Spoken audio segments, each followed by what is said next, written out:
अजी ठोक देंगे कट्टा कपार में, आइए ना हमरे बिहार में।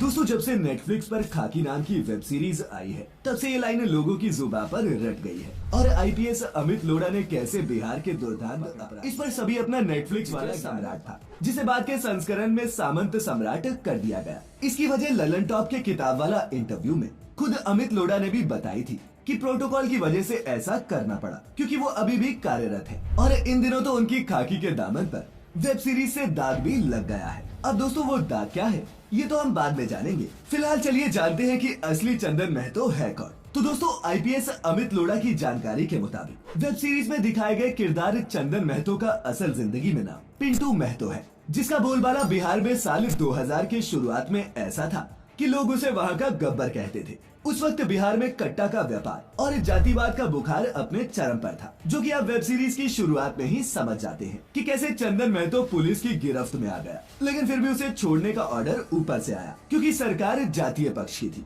हालांकि दोस्तों, ये एक फिल्मी बात है, लेकिन ये उस दौर के बिहार का एक सच भी है, क्योंकि जंग सिर्फ किसी गुंडे के वर्चस्व से नहीं थी, बल्कि दो जातियों भूमिहार और कुर्मी की आपस में भिड़ंत और उनके वर्चस्व की थी। और इस जातीय समीकरण को हवा देने में पॉलिटिशियन से लेकर ब्यूरोक्रेट्स तक सब शामिल थे। लेकिन इन सब के बीच अशोक महतो गैंग का पिंटू महतो एक ऐसा अहम किरदार था, जिसकी वजह से कई गांव और शहरों के सैकड़ों लोगों की निर्मम हत्या हो गई। इसके बाद अमित लोढ़ा ने उन्हें पकड़ने के लिए एक क्रिमिनल की तरह सोचना शुरू कर दिया। उन्होंने साम दाम दंड भेद की नीति अपनाई और सबसे पहले महतो गैंग की एकता में फूट डालने की सोची। उन्होंने खबर फैला दी कि महतो गैंग में कप्तान साहब के आदमी शामिल है। जैसे जैसे इस खबर ने आग पकड़ी, उसकी गैंग में हरकत होना शुरू हो गई। कुछ आपस में मरने कटने लगे, तो कुछ ने डर के मारे सरेंडर ही कर दिया। अंत में काफी खोजबीन और मशक्कत के बाद अमित लोढ़ा अशोक महतो और पिंटू महतो को पकड़ने में भी कामयाब हुए। और जो वादा उन्होंने जनता से किया था कि आजादी दिवस से पहले शेखपुरा को महतो गैंग के आतंक से आजाद कराएंगे,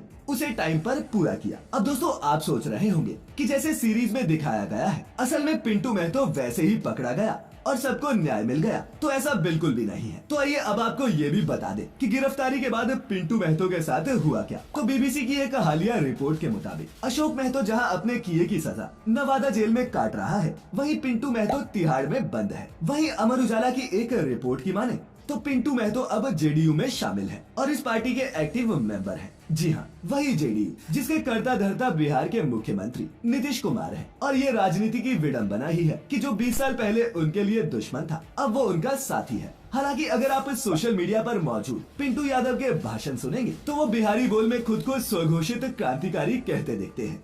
लेकिन दोस्तों, सच क्या है जनता ज्यादा बेहतर समझती है। बाकी अमित लोढ़ा बिहार में क्राइम को कंट्रोल करके सुपर कॉप हो गए और अक्षय कुमार से उनकी दोस्ती होने की वजह से उनकी किताब ट्विंकल द्वारा फॉरवर्ड भी कर दी गई। यहाँ तक कि नीरज पांडे ने उनकी किताब पर पूरी की पूरी वेब सीरीज बना दी और उनको वर्ल्ड फेमस कर दिया। लेकिन दोस्तों, इससे फायदे की जगह उनको नुकसान ही हुआ, क्योंकि सुपर कॉप अमित लोढ़ा भ्रष्टाचार के आरोप में हाल ही में सस्पेंड हो गए। टाइम्स नाउ में छपे एक आर्टिकल के मुताबिक आईपीएस लोढ़ा पर आरोप है कि वित्तीय लाभ के लिए उन्होंने अपने पद का दुरुपयोग किया। साथ ही ये भी कि लोढ़ा ने production house Friday story teller के साथ डील करने के लिए स्ट्रीमिंग प्लेटफॉर्म के साथ करार किया। और दोनों के साथ ही ये करार तब किया गया जब वो एक आईपीएस अधिकारी के पद पर तैनात थे। वही प्रोडक्शन हाउस से अपनी किताब खाकी द बिहार चैप्टर बनाने के लिए आईपीएस लोढ़ा ने अपनी पत्नी कौमुदी लोढ़ा के जरिए लगभग 50 लाख रुपए स्वीकार किए, जिसके बाद अब विभागीय जांच के दौरान लोढ़ा के खिलाफ भ्रष्टाचार के आरोप को सही पाया गया। जिसके बाद 7 दिसंबर को विशेष सतर्कता यूनिट ने भ्रष्टाचार रोकथाम अधिनियम और आईपीसी की धारा 120B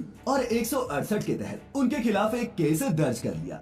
और कहा जा रहा है कि आगे अभी और भी जांच होगी और मामला काफी लंबा खिंच सकता है। अब दोस्तों, ये भारत की ही राजनीति है कि जिस पिंटू महतो ने जनता में कोहराम मचाया था, वो आज सत्ता में पांव जमाने लगा है। पिंटू महतो अकेले ही 30 से ज्यादा क्रिमिनल केसेस के चलते वांटेड था। उन दिनों में जो सबसे खतरनाक हादसा उसने अंजाम दिया, वो 23 दिसंबर 2001 को नवादा जेल तोड़ कांड था, जिसमें धोखे से फल और मिठाई देने के बहाने वो अपने गैंग के लोगों की मदद से गोलियां बरसाते हुए जेल तोड़कर भाग गया। और इस घटना में 2 पुलिस वालों की मौत हो गई थी।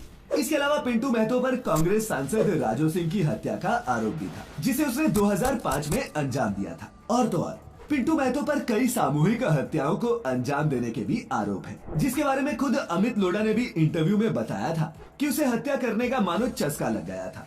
अगर कोई उसके सामने या फिर उसकी गैंग के लोगों के सामने आंख भी उठा लेता, अगर ये बात पिंटू तक पहुंच जाती तो वो उसकी जान लेने पर उतारू हो जाता। कहा तो यहाँ तक जाता है कि मुखबिरी के शक में एक बार महतो गैंग ने एक पूरे परिवार को ही गोलियों से भूनकर खत्म कर दिया और फिर बाद में पता चला कि उन्होंने गलत लोगों को मार दिया। और दोस्तों यही वो घटना थी जहाँ से पिंटू महतो पर नकेल कसना शुरू हो गए, क्योंकि 2006 के मानिकपुर नरसंहार की खबर से पूरा बिहार हिल गया था। और ये वो दौर भी था जब नीतीश कुमार अपने सुशासन के वादे के साथ सत्ता में आए थे और सत्ता में आते ही ऐसा नरसंहार उनके लिए एक बड़ा चैलेंज बन गया था। और इसीलिए पुलिस ने भी पिंटू महतो की धरपकड़ शुरू कर दी, क्योंकि जब नीतीश कुमार इस नरसंहार की क्षति के बाद वहां से लोगों से मिलने पहुंचे तो वहां के लोग शव उठाने को भी तैयार नहीं थे। लेकिन मुख्यमंत्री के भरोसा देने के बाद आखिरकार लोगों ने शवों का अंतिम संस्कार किया, जिसके बाद वहां के अफसरों को सस्पेंड करने का एक लंबा सिलसिला चला। और फिर मुख्यमंत्री ने शेखपुरा पर कंट्रोल कायम करने के लिए सुपर कॉप अमित लोढ़ा को जिला एसपी चार्ज देकर भेज दिया। इससे पहले आईपीएस अमित लोढ़ा सेंटिंग में थे। इसे आप ऐसे समझे कि पुलिस वालों के लिए सेंटिंग वो स्थिति होती है जहाँ वो पुलिस वाले तो होते हैं पर किसी भी चार्ज से मुक्त। दोस्तों ऐसा भी नहीं था कि अमित लोढ़ा को इस काम के लिए यूं ही चुन लिया गया।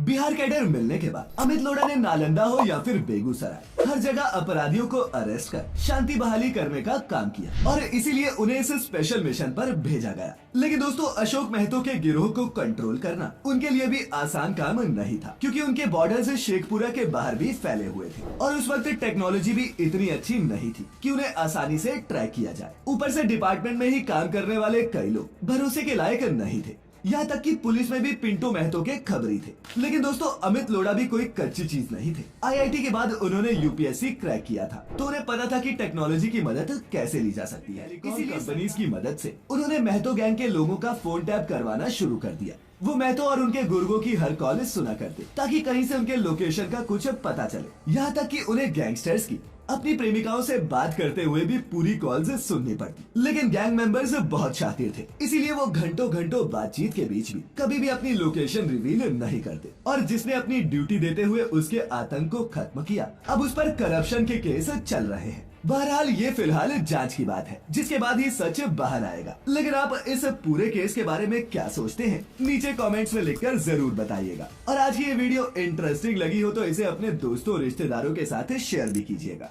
मिलेंगे फिर किसी और ऐसी ही वीडियो में, तब तक के लिए आपका बहुत बहुत शुक्रिया।